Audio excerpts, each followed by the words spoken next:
നമസ്കാരം, കൊട്ടാരക്കര മീഡിയയിലേക്ക് സ്വാഗതം.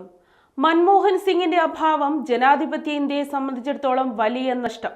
പിണറായി വിജയൻ. അന്തരിച്ച മുൻ പ്രധാനമന്ത്രി മൻമോഹൻ സിംഗിന്റെ വിയോഗത്തിൽ അനുശോചിച്ച മുഖ്യമന്ത്രി പിണറായി വിജയൻ. ജനാധിപത്യത്തിന്റെയും മതനിരപേക്ഷതയുടെയും മൂല്യങ്ങൾ ഉയർത്തിപ്പിടിച്ച് ഇന്ത്യയെ നയിച്ച പ്രധാനമന്ത്രിയായിരുന്നു ഡോക്ടർ മൻമോഹൻ സിംഗ്. തന്റെ രാഷ്ട്രീയ ജീവിതത്തിൽ ഭരണഘടനയോടുള്ള കൂറ് അദ്ദേഹം എക്കാലവും കാത്തുസൂക്ഷിച്ചു. സാമ്പത്തിക ശാസ്ത്രജ്ഞൻ എന്ന നിലയിൽ പരക്കെ ആദരിക്കപ്പെട്ട ഡോക്ടർ മൻമോഹൻ സിംഗ് കേന്ദ്ര ധനമന്ത്രിയാകുന്നതിന് മുൻപ് റിസർവ് ബാങ്ക് ഗവർണറുടെ ഉത്തരവാദിത്വവും നിർവഹിക്കുകയുണ്ടായി. നരസിംഹറാവു ഗവൺമെന്റിൽ ധനമന്ത്രിയായിരുന്ന മൻമോഹൻ സിംഗിന്റെ നേതൃത്വത്തിൽ നടപ്പാക്കിയ നവ ഉദാരവൽക്കരണ നയങ്ങൾ ഇന്ത്യൻ സാമ്പത്തിക വ്യവസ്ഥയെ അടിമുടി ഉടച്ചു വാർത്തുവെന്നും മുഖ്യമന്ത്രി അഭിപ്രായപ്പെട്ടു.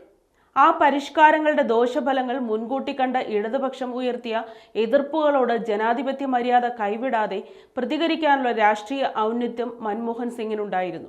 അല്പകാലം വിദേശകാര്യ വകുപ്പ് കൈകാര്യം ചെയ്ത അദ്ദേഹം രാജ്യത്തിന്റെ അന്തർദേശീയ ബന്ധങ്ങൾ ദൃഢമാക്കാൻ പ്രയത്നിച്ചു. ഡോക്ടർ മൻമോഹൻ സിംഗിന്റെ അഭാവം ജനാധിപത്യ ഇന്ത്യയെ സംബന്ധിച്ചിടത്തോളം വലിയ നഷ്ടമാണ്. മൻമോഹൻ സിംഗിന്റെ വിയോഗത്തിൽ അഗാധമായ ദുഃഖം രേഖപ്പെടുത്തുന്നു. അദ്ദേഹത്തിന്റെ പ്രിയപ്പെട്ടവരുടെ ദുഃഖത്തിൽ പങ്കുചേരുന്നു. മുഖ്യമന്ത്രി പിണറായി വിജയൻ കുറിച്ചു.